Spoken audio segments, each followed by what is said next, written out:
Ética, de Aristóteles. Teoría del bien y de la felicidad.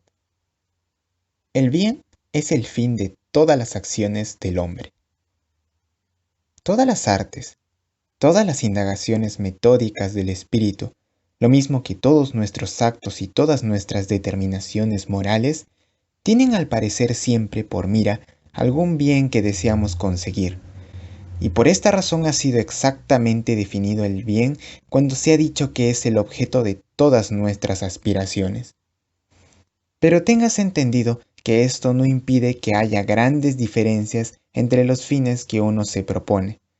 A veces estos fines son simplemente los actos mismos que se producen. Otras, además de los actos, son los resultados que nacen de ellos. En todas las cosas que tienen ciertos fines que trascienden de los actos, los resultados definitivos son naturalmente más importantes que aquellos que los producen. Por otra parte, como existe una multitud de actos, de artes y de ciencias diversas, hay otros tantos fines diferentes. Por ejemplo, la salud es el fin de la medicina, la nave es el de la arquitectura naval, la victoria el de la ciencia militar, la riqueza, el de la ciencia económica. Todos los hechos de cada orden están en general sometidos a una ciencia especial que los domina. Y así a la ciencia de la equitación están subordinados el arte de la guarnicionería y todas las concernientes al caballo. Así como estas artes a su vez y todos los demás hechos militares están sometidos a la ciencia general de la guerra. Otros actos están igualmente sometidos a otras ciencias, y respecto de todas sin excepción, los resultados a que aspira la ciencia fundamental son superiores a los de las artes subordinadas, porque únicamente a causa de los primeros se buscan los segundos. Poco importa, por lo demás, que los actos mismos sean el objeto último que uno se proponga al obrar, o que se aspire a otro resultado más allá de estos actos, como en las ciencias que acabamos de citar.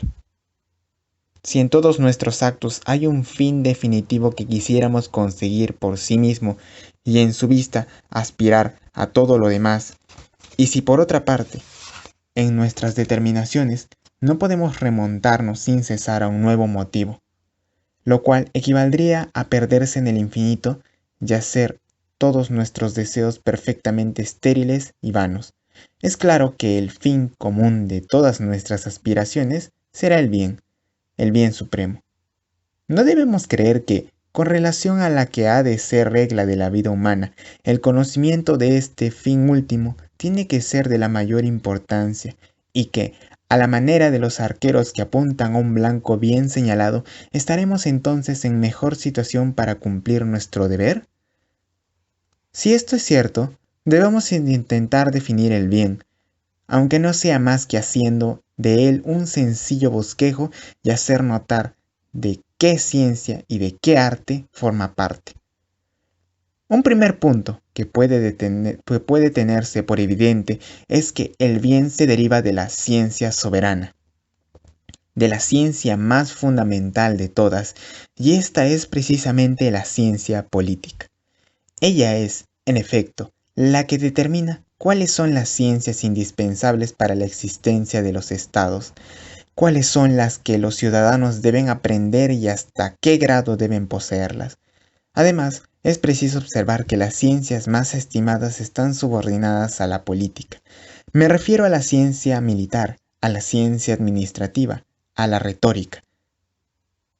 Como ella se sirve de todas las ciencias prácticas y prescribe también en nombre de la ley lo que se debe hacer y lo que se debe evitar, podría decirse que su fin abraza los fines diversos de todas las demás ciencias y por consiguiente el de la política será el verdadero bien, el bien supremo del hombre.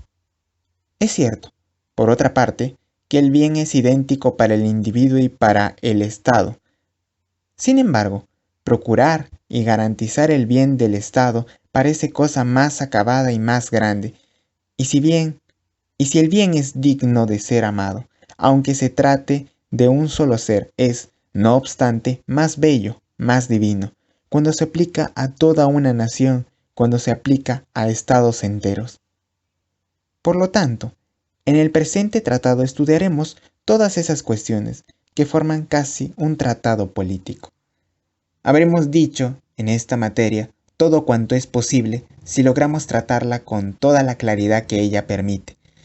Pero en todas las obras del espíritu no debe exigirse una precisión igual a la que se exige en las obras de mano, porque el bien y lo justo, objetos que estudia la ciencia política, dan lugar a opiniones de tal manera divergentes y de tal manera laxas que se ha llegado hasta a sostener que lo justo y el bien existen únicamente en virtud de la ley y que no tienen ningún fundamento en la naturaleza.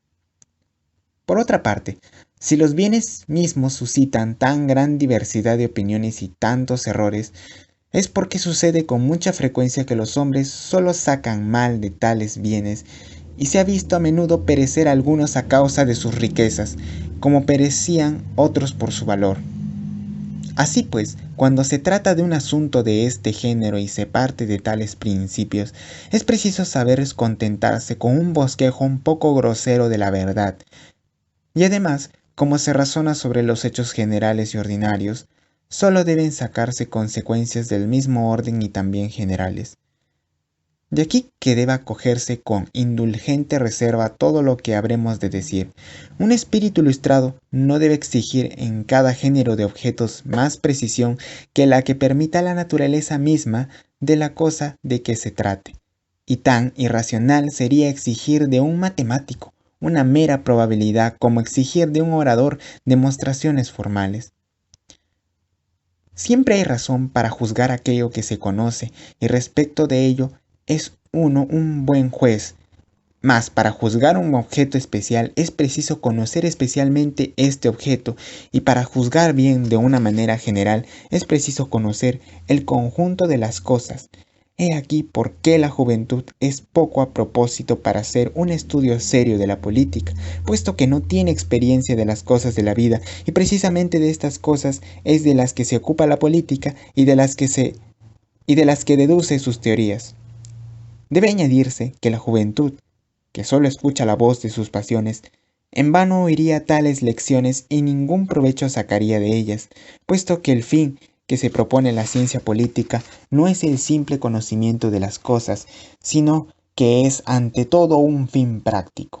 Cuando digo juventud, quiero decir lo mismo la juventud del espíritu que la juventud de la edad, sin que bajo esta relación haya diferencia, porque el defecto que yo señalo no tiene que ver con el tiempo que se ha vivido, sino que se refiere únicamente al que se vive bajo el imperio de la pasión, sin dejarse nunca guiar sino por ella en la prosecución de sus deseos. Para los espíritus de este género, el conocimiento de las cosas es completamente infecundo, tanto como lo es en los que a consecuencia de un exceso pierden la posesión de sí mismos. Por el contrario, los que arreglan sus deseos y sus actos solamente según la razón pueden aprovechar mucho en el estudio de la política.